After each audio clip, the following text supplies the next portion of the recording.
Hi, I'm Pazi D with the Pazi Group Real Estate Advisors, and thanks for watching our video. Today I'd like to talk to you about home renovations or upgrades and updates that you might be thinking about doing before getting your house on the market, and more specifically, the 5 that you want to avoid. Before we jump into that, I'd like to direct your attention to a couple links. One is directed to you if you are thinking about selling your home. Click that link. If you're thinking about purchasing a home, you can click the appropriate link as well.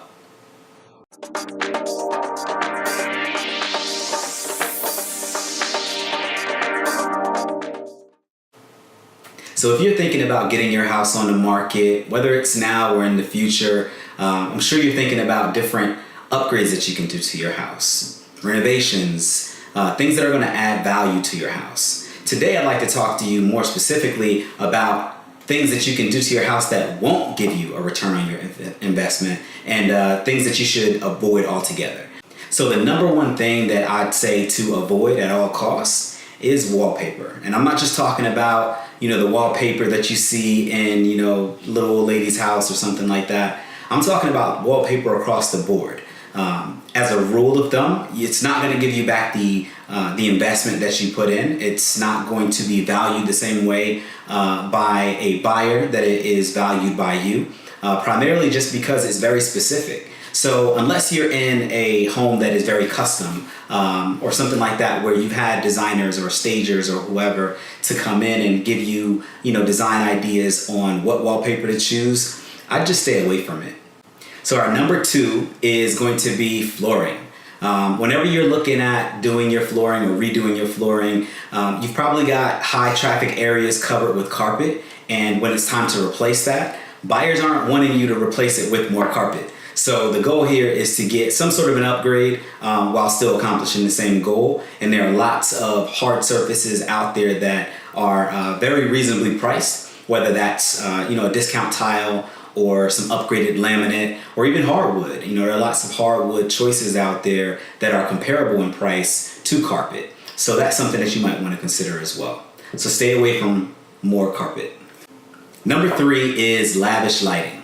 There are lots of beautiful options out there as far as lighting fixtures go, whether it's an ornate chandelier or even just a really nice ceiling fan. You want to take into consideration the fact that value in that ceiling fan or in that light fixture is probably not going to come back to you.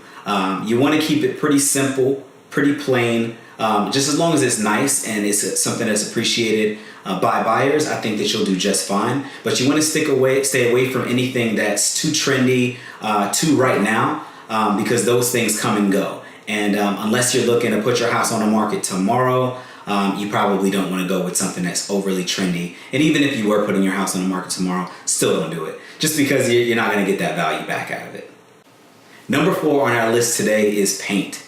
Paint is a critical piece to any property being listed on the market. You want to go ahead and paint, or at least do touch-up paint throughout the house. So a lot of times people will ask me, well, what color should I paint?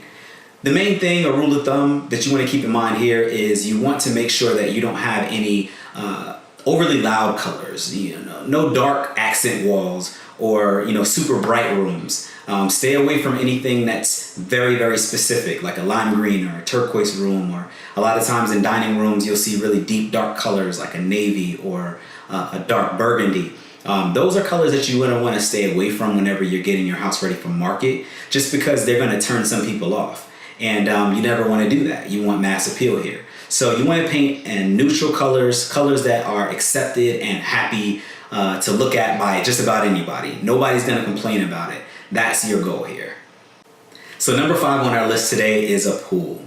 You want to avoid adding a pool. We all love them, at least I do. But ultimately, appraisers aren't giving you value for what you put into that pool, and buyers don't typically understand how much a pool actually costs. So they're not thinking about how much money you put into that pool when they're submitting their offer. They're just comparing it to other like-kind properties. So you want to stay away from a pool just from a financial standpoint. It's an amazing addition to a home if you want it, but just keep in mind it's really going to be for you and for your family. If you do buy a house with a pool, or if you do add a pool in, don't expect to get the value back on it, but just expect to enjoy it and love it for as long as you have it. If you have any questions about anything that we've discussed today, don't hesitate to reach out. Give me a call or shoot me an email. I'm here to help, and I'd love to answer any questions that you have about home values, about renovations, or just about the market in general. I'm here for you, and I look forward to helping you. Have a great day.